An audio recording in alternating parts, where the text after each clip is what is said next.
le patron crabe a invoqué tous ses ancêtres juste pour s'occuper d'un vieil homme. Le vieil homme mécontent a également invoqué tous ses ancêtres. Vous pensez qu'une intense bataille va se former. Vous ne pouvez absolument pas deviner le grand retournement à venir. Aujourd'hui aurait dû être une bonne journée pour le patron crabe, mais il n'arrive pas à se réjouir. Car un vieil homme se dirige vers le château des crabes. Il profitera de son statut de personne âgée, peu importe ce qu'il achète. Il ne paiera que la moitié du prix. Son apparence est aussi extrêmement disgracieuse, affectant l'expérience des autres clients, et il n'achètera pas d'autres aliments, mais utilisera sa moustache pour manger gratuitement la sauce en guise de soupe. L'énorme bruit de déglutition attire le mécontentement d'un client. Le client demande au vieil homme de baisser le volume. Qui aurait cru qu'il se ferait frapper par le vieil homme? Voyant son client se faire chasser par le vieil homme, le patron crabe sort pour le faire partir, mais les autres clients sont à nouveau mécontents. Si tu oses traiter ainsi une personne âgée, je ne reviendrai plus jamais au Burger King des crabes. Pour garder les clients, le patron crabe n'a d'autre choix que d'expliquer qu'il aidait à secouer la poussière sur le vieil homme. Qui aurait cru qu'il ferait directement tomber son squelette effrayé? Il le remet rapidement en place. Tu dois respecter les personnes âgées. Le vieil homme, sans personne pour le gérer, devient encore plus effronté, harcelant les clients en jouant de la guitare, énervant tellement le patron crabe qui fume de colère.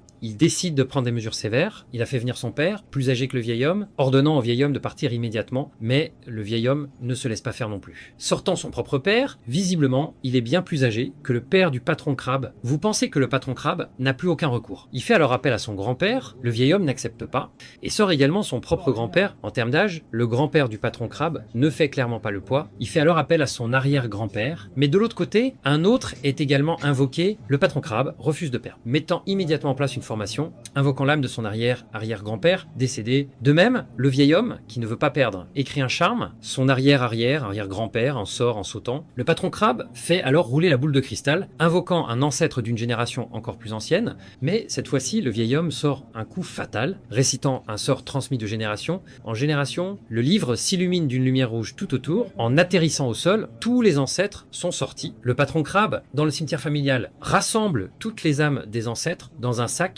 les libérant d'un coup, les deux côtés donnant leurs ordres. Les deux hommes se battent l'un contre l'autre, mais les ancêtres ne réagissent pas du tout, jusqu'à ce que l'un des ancêtres révèle la raison. Nous avons eu du mal à venir ici, nous voulons juste faire la fête. Sur ce, les deux hommes sont chassés par les ancêtres des deux côtés, qui restent alors dans le château des crabes pour faire la fête à cœur joie.